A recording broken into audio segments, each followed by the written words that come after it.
Kim Il-sung was born in 1912 in a Japanese-occupied Korea.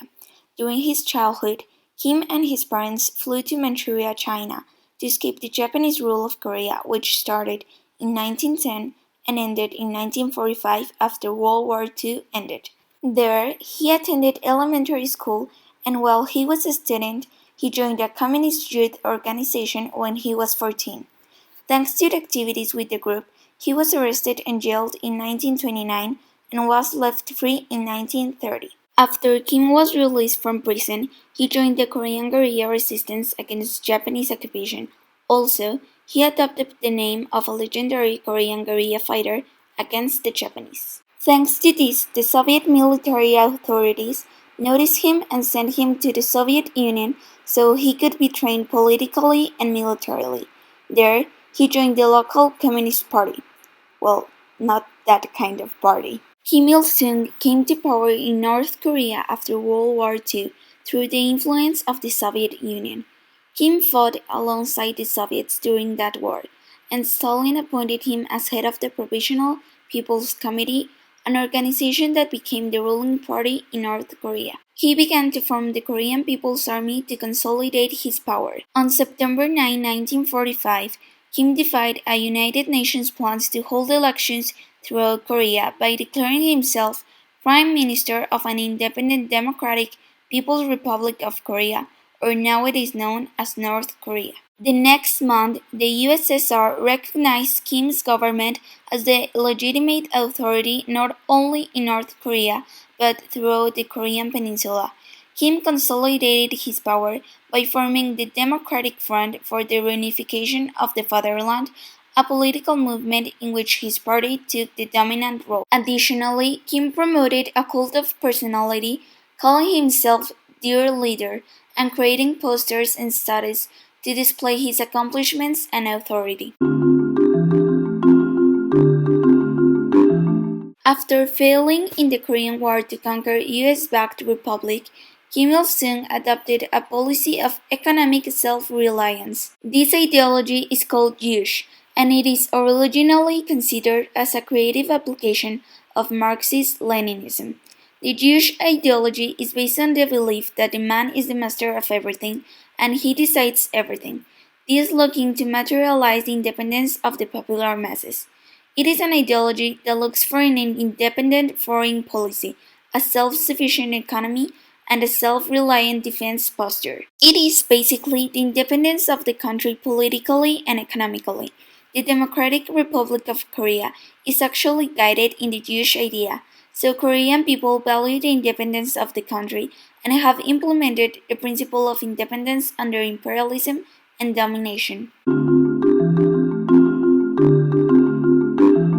During World War II, Kim led a Korean organization as one of the most important soldiers in the Soviet Army. After the Japanese surrender in 1945, Korea was divided in half. The north part was occupied by the Soviet Union, while the southern part was occupied by the US. At this time, Kim returned from the Soviet Union with other Soviet-trained Koreans to establish a communist provisional government under the vigilance of the Soviet Union in what would later become North Korea. He became the first premier of the newly formed Democratic People's Republic of Korea in 1948, and in 1949 he took an important place in the Koreans' Work Communist Party. Kim wanted to reunify Korea by force, so he planned the invasion of South Korea in 1950, ignoring the Korean War. His attempt to extend his power was denied by the US troops and UN forces.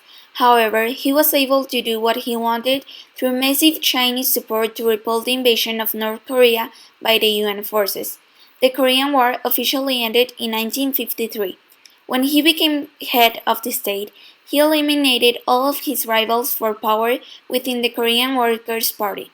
He became Korea's absolute ruler and he wanted to transform North Korea into a militaristic and highly regime society devoted to the goals of industrialization and the reunification of Korea under the North Korean rule.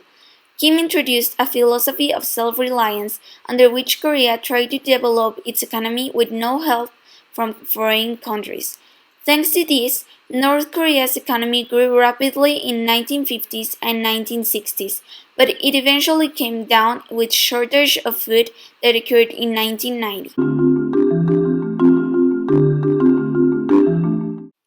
During his regime, Kim Il sung committed several violations to human rights, and some of those are still lived today by North Korean people under the Kim's legacy. Human rights in North Korea have been violated in a massive scale since Kim Il sung's rise to power. Even though the list and explanation of all the violations to human rights that were committed would take hours, some of the most inhuman and horrible ones are the torture to which political prisoners or people with an incorrect conduct were submitted to. One of the most used torture technique was the pigeon position, in which police agents would beat them in the chest till they threw up blood while they were interrogating them.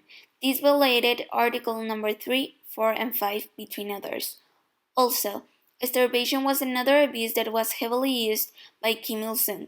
It is estimated that after the Korean War, 3.5 million people died of starvation, mostly affecting people in prison camps, as it was another way of torture and of eliminating prisoners.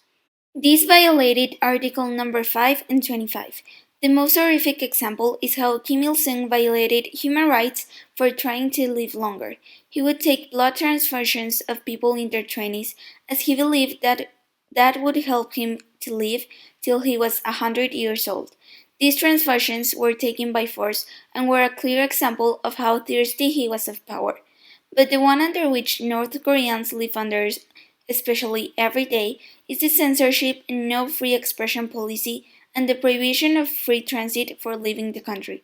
The fact that they cannot express everything that they think or that they cannot travel to other places because of the control that they are under, it's a clear example of how bad is the situation of human rights in North Korea. Kim Il sung died at the age of 82 years because of a heart condition in 1994.